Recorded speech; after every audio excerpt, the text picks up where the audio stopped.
Kirk Cousins will remain the Falcons starter for at least one more week because the Falcons aren't quite ready to toss the keys to Michael Penix.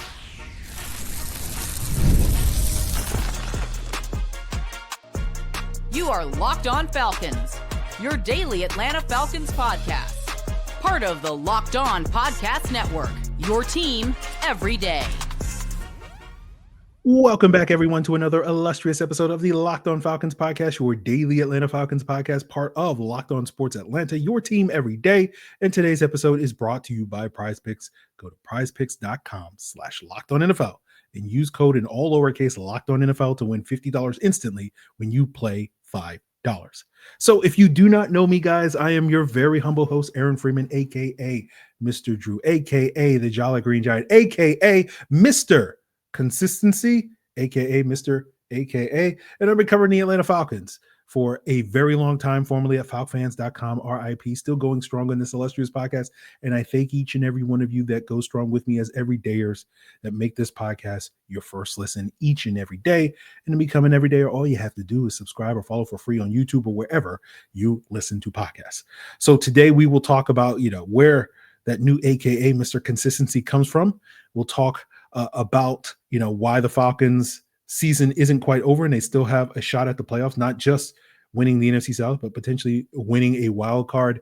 But we'll start with the news of the day, which is Raheem Morris endorsing once again Kirk Cousins to be the Falcons starter for at least one more week, and basically saying Kirk has earned the right to right the ship. I think this is the correct decision.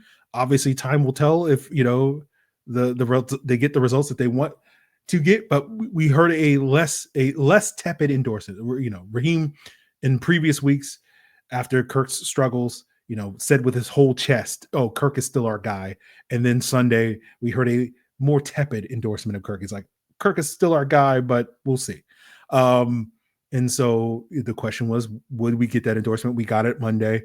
We'll see if, depending on next week's result against the Raiders, we'll see if we get a different result and whatnot. But I think this game upcoming is going to be sort of kind of the last opportunity for Kirk to kind of right the ship, to use Raheem's words and words that I'll use later in today's episode. So, I think going with Kirk still is the right call. I don't think this team is really ready for Michael Penix to be a starter, right? And the reason I say that is because I'm a big believer when it comes to the success and failure of young quarterbacks, and particularly rookie quarterbacks in the National Football League.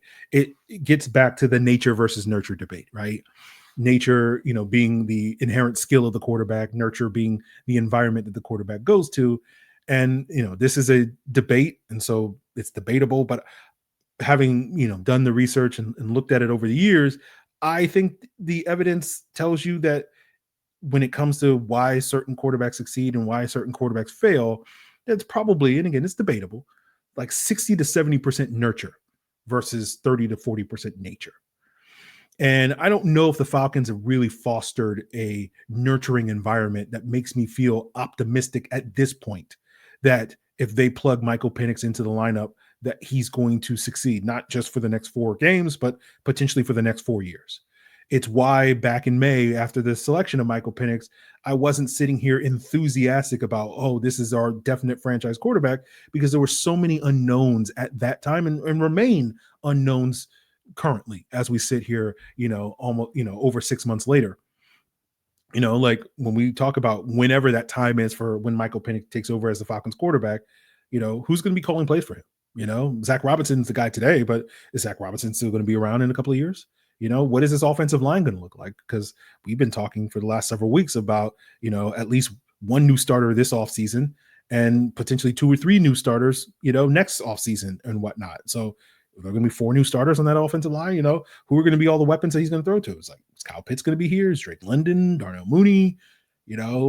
How effective is this Falcons run game? How effective is this Falcons defense going to be in those future years? And so, the idea of building that sort of nurturing environment is the idea of you want to protect the young quarterback from himself, from making those rookie mistakes, or at least having a situation that can help mitigate those rookie mistakes, the inexperience of youth and all those various things. And the various ways that you want to do that is you want to be able to run the football because you don't want to have to force your rookie to have to carry the offense by dropping back 40 plus times a game in order for your offense to operate.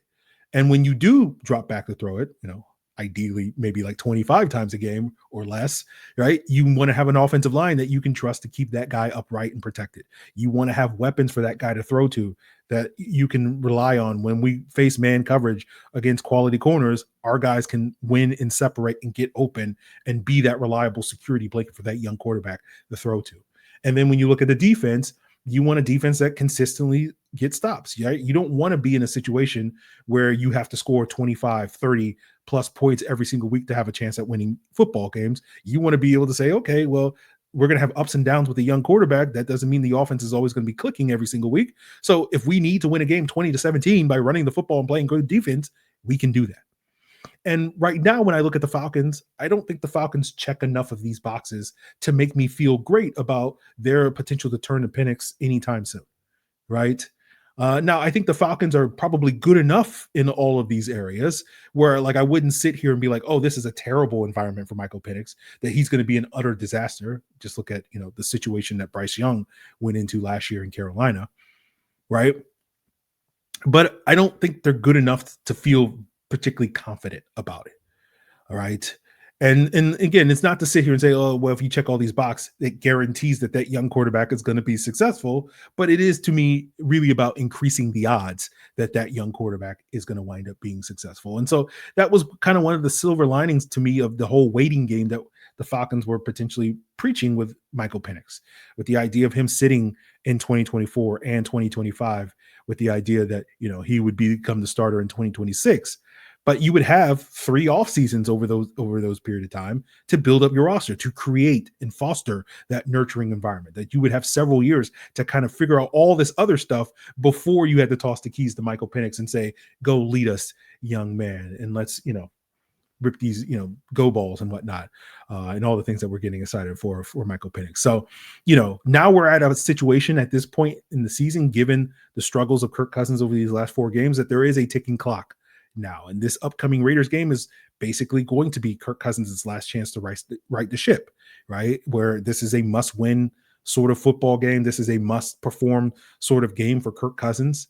And I understand for a lot of you that ship has already sailed when it comes to Kirk and riding the ship in this season for the Atlanta Falcons. But I still am optimistic and hopeful that the Falcons will finish this season with a winning record and still make the playoffs.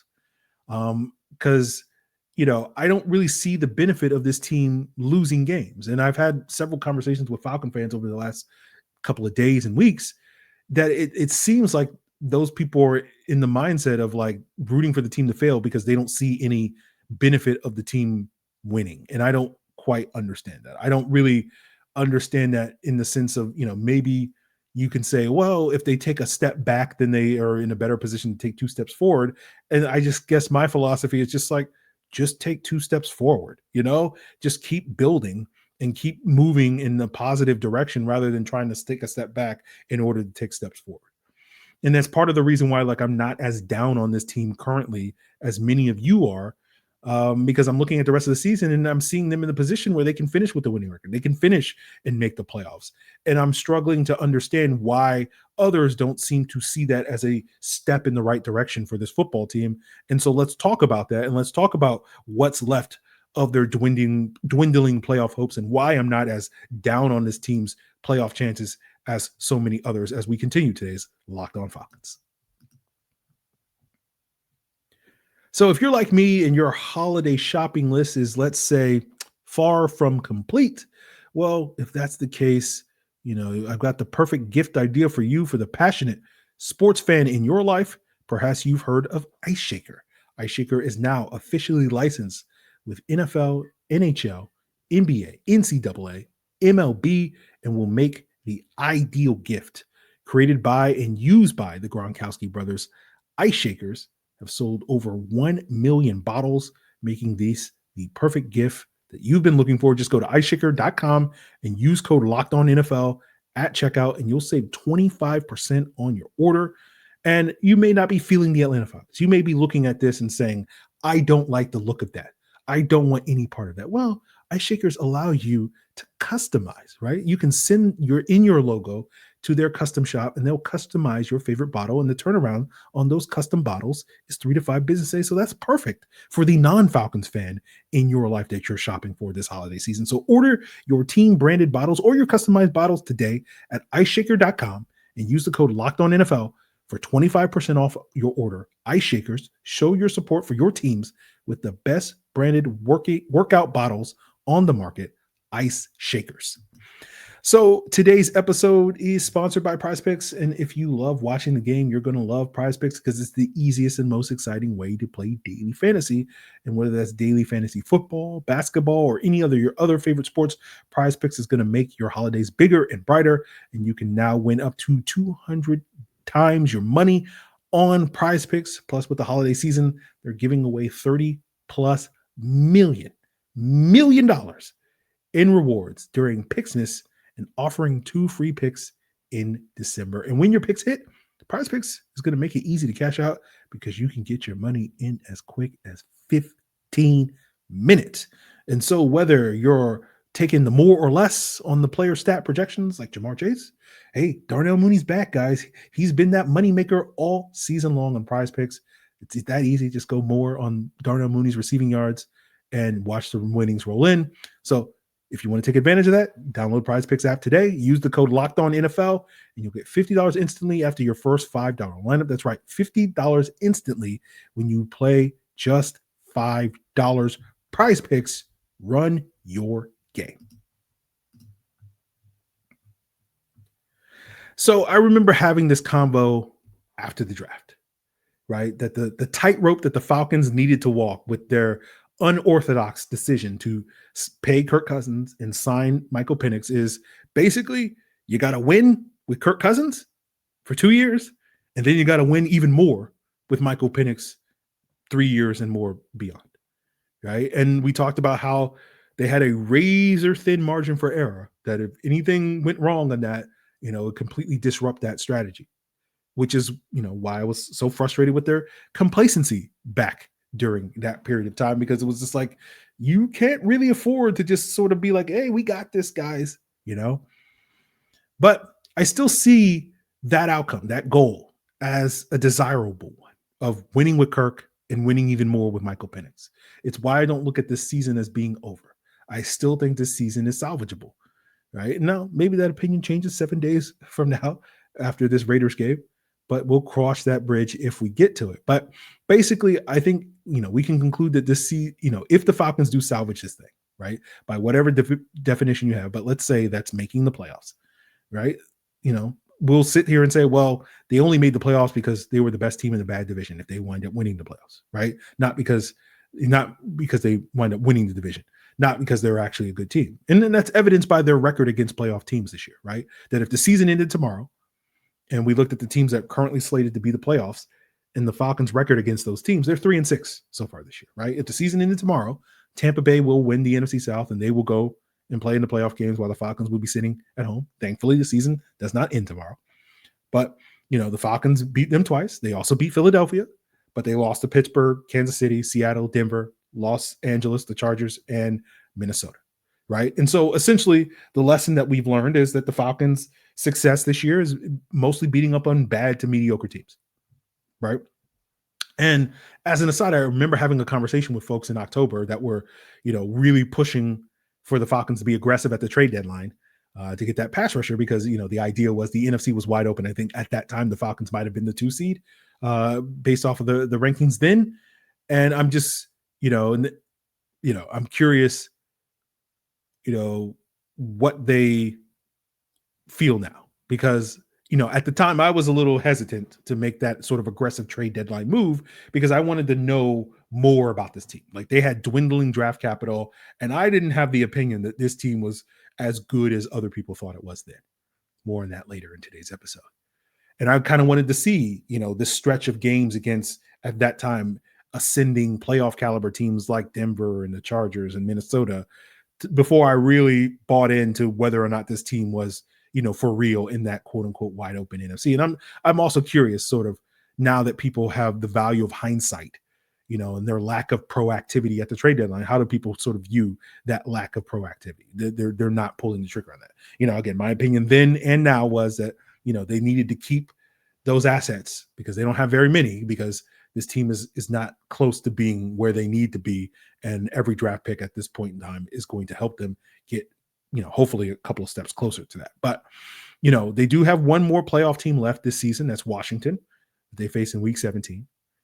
And I've seen a lot of Falcon fans just kind of assuming that along with several other games over these next 4 weeks are going to be losses. And it may very well be. We'll see how it all plays out. But, it's interesting to me looking at Washington is like they're in a similar boat as the Falcons. They're 0-4 as things stand currently against playoff teams, right? They've lost to Tampa Bay. They've lost to Baltimore, Pittsburgh, and Philadelphia, right? Their most impressive win this season was a week 4 win against the Arizona Cardinals, right? They have New Orleans next week, and then they have Philadelphia again the week after that before they face the Falcons in week 17.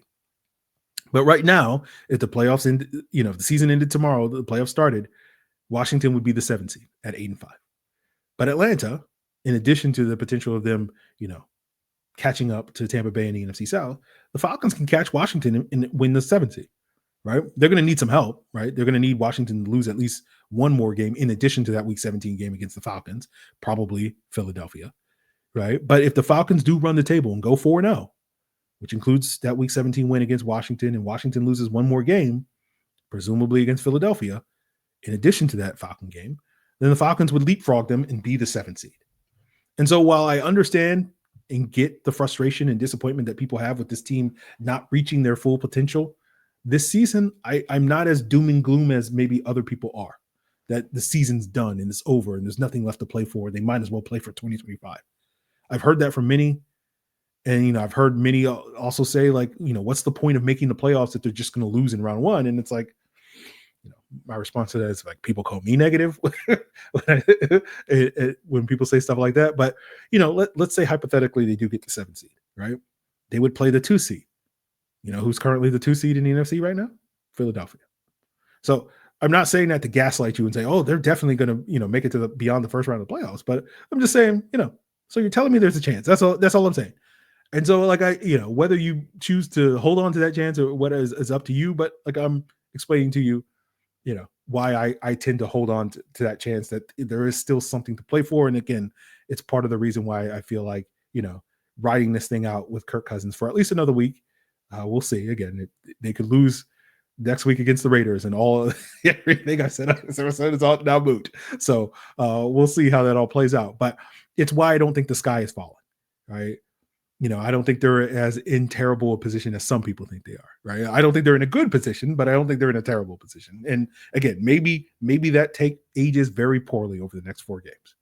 Wouldn't be the first time, just be like the 3rd time that's happened.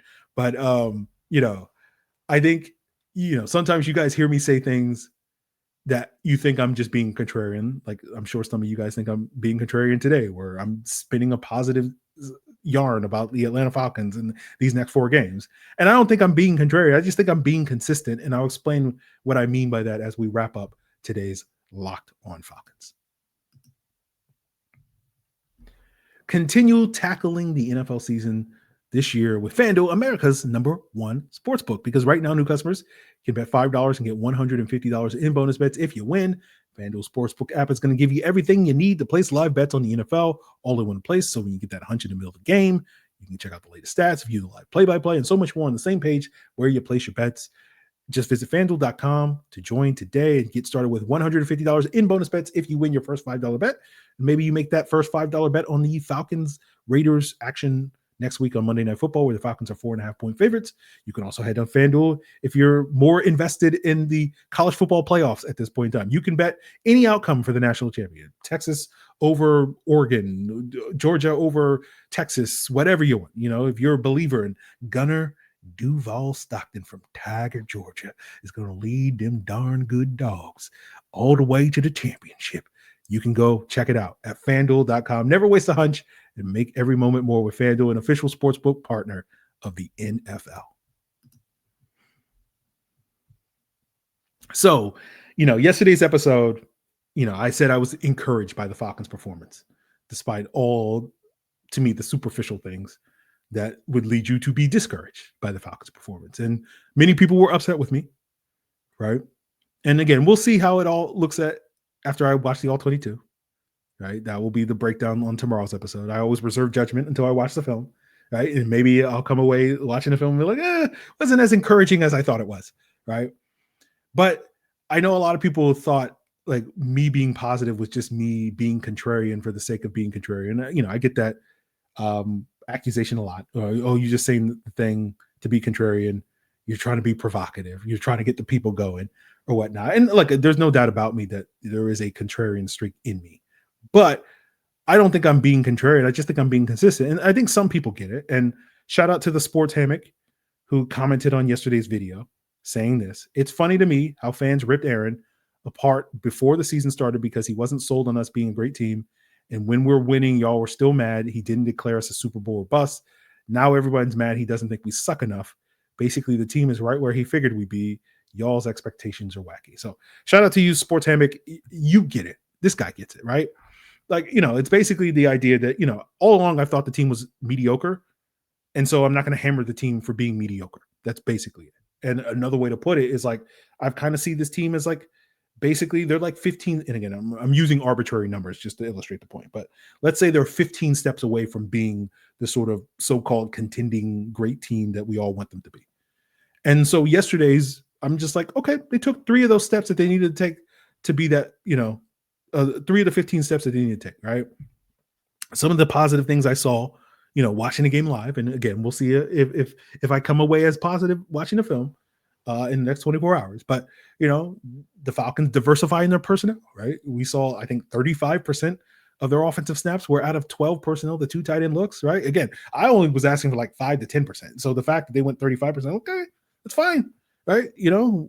Let's run a real NFL offense, some of the small gains that they made with the play action. Again, we'll talk more about it probably on tomorrow's episode, right? We continue to see signs the pass rush is showing some progress. 9 sacks in the last 2 games, including 4 yesterday.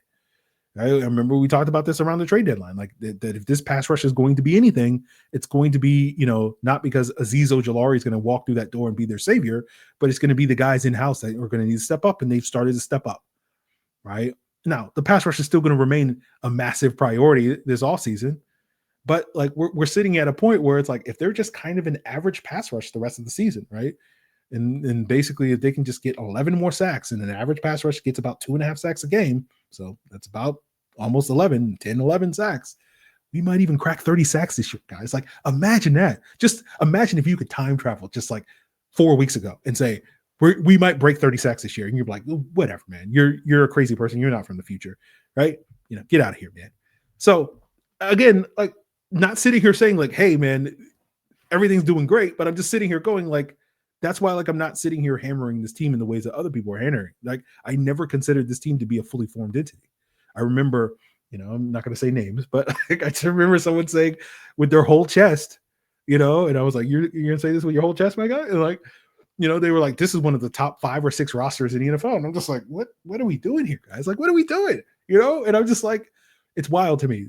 And like, I've always maintained like, yeah, they're probably like somewhere in that 14, 18 range from a talent standpoint. And, they play in a bad division, so they got a better shot than most teams in that range to make the playoffs. And look where we are, So I sit here, guys, never lying to you guys, never blowing smoke up your butt. I've never handed you a red Solo cup and said, drink this, and you're like, oh, what's in this? And it's like, oh, Kool-Aid? Okay, glug, glug, let's drink that. All right. I've been saying all along, don't drink the Kool-Aid. And for me, a lot of it, I think a lot of the frustration, again, my perception of it is a lot of people have some tummy aches right now. And they're like, oh, who tricked me into drinking this Kool-Aid? And it's like, oh, Raheem, you tricked me. And Kirk, you tricked me. And it's like, no, you tricked yourself, my guy, like into drinking that Kool-Aid. No one told you to drink that Kool-Aid. That was a choice that you made. And so like I sit here and I stand here looking at the quote unquote mediocre Atlanta Falcons. And I'm like, yeah, man, what they've been all along. Shout out to the Sports Hammock. All right. Like it's just, this is a multi-year process. I've never lied to you and told you that this was going to be a quick fix. Right. I've talked about this team being a rebuilding team. And so many people, when I would say that at any point over the last 9 months, they would be like, no, yell at me and say, no, this team's not rebuilding. It's like, they are. because they didn't really start until 2023. And then they spent one off season and people somehow gaslit themselves into thinking like, oh, they were able to solve all their problems with one off season of moves, right? They signed like 6 free agents in 2023, and like 3 of those guys walked out the door this past all season. It's like, well, that's it. We add Kirk Cousins and Darnell Mooney to the mix. Boom, solved it. Everything's solved. It's like, all right, guys, like, I don't know. But, I invite you guys to come on this journey with me, right? We're going to talk about all the steps that this team needs to make, right? They've taken 3 steps. We got to see them take 12 more steps. And we're going to continue to talk about that on this daily podcast, right? We're going to talk about the play calling and Zach Robinson and Jimmy Lake and all the ways that they can improve. We're going to talk about how does this team build that nurturing environment around Michael Penix, or how does this team try to maximize Kirk Cousins in this dwindling window that he has left. Now, when it comes to the running game, Tyler Bijan, no notes. You guys are doing great. About the only thing I could sit here and say, I have no notes when it comes to those 2 guys. But the rest of the running game, we're going to talk about revamping, improving this offensive line so that, the Falcons don't continue to struggle in short yardage. Part of it may be just getting a fullback in the offense, but whatever. You guys are concerned about, with Penix, right? Who's going to protect his blind side? It's not going to be Caleb McGarry, right? So we get to the Senior Bowl next year, January, February. We'll get to see some of those guys that could be that heir apparent to Caleb McGarry up close and personal. We're up close and personal. We're going to be able to see some of those pass rushers going up against that potential Caleb McGarry heir apparent up close and personal, so that we can get hyped about the next guy that we're going to take high in the draft that's only going to wind up disappointing us in the end because, we're Falcons and that's how it goes, right? Or Caden Ellis and Troy Anderson going to be our day ones in terms of our linebacker core next year. Right? Who's going to be that CB2? We've been talking about stopping the revolving door at cornerback opposite AJ Terrell for 5 years now, right? Are we going to get that answer this offseason? We'll talk about it. And right. And when Jesse Bates gives that call in 3 a.m. out in the middle of nowhere, butt naked, because he's been out there cheating. And again, if you're new to the podcast and you're like, what are you talking about? Like, that out of context, sounds wild. But who's going to be that guy that's going to, that safety, right? Literal safety that's going to pick up the phone and go right out to the middle of nowhere to pick up Jesse Bates because he's been out there cheating, right? Who's going to be that guy? We're going to have all those conversations here on this podcast. So, we're going to sit here and we're going to hold this team's feet to the fire, right? Now that you're woke about, what this team actually is, come along and join me. And we'll try to understand the steps that this team is going to need to take versus, getting mad at me in the comments. You guys are hurting my feelings. So, again, I watch the film every single week. I've been doing so since 2012. I just give you my honest opinion about it. And I look at it and I just say, it's year 1 of your Raheem Morris. I didn't expect them to be at the mountaintop right out of the gates. That's why I was so critical of their complacency this offseason, because I'm just like, you're not coming out of the gates being hot. It's like, we'll see. We'll see if you can figure it out. And that's basically what it is. The rest of the next 4 games. Just figure it out, and hopefully, you can sit there and say, "Oh man, we cut it real close, didn't we? Ooh, oh boy, oh man, our back was against the wall. We were really back up against that wall." So hopefully, but it's going to take some time for them to reach the mountaintop, so to speak, right? And how patient you are, your mileage may vary, all that stuff, but it's not going to be a quick fix, and we'll see if they adjust accordingly and all that stuff. But you guys are more than welcome to disagree with me, but I'm just explaining to you how I see the team. And I don't say things just to be provocative. I say things to be consistent. Like, I've never lied to you guys and told you this was a great football team. And I'm just sitting here going like, I'm not being contrarian. I'm just being consistent. Like, I'm not mad at the team for being mediocre. That's basically what it is. Because I told you all along that they were mediocre. So we'll see if they stop being mediocre over these next 4 games.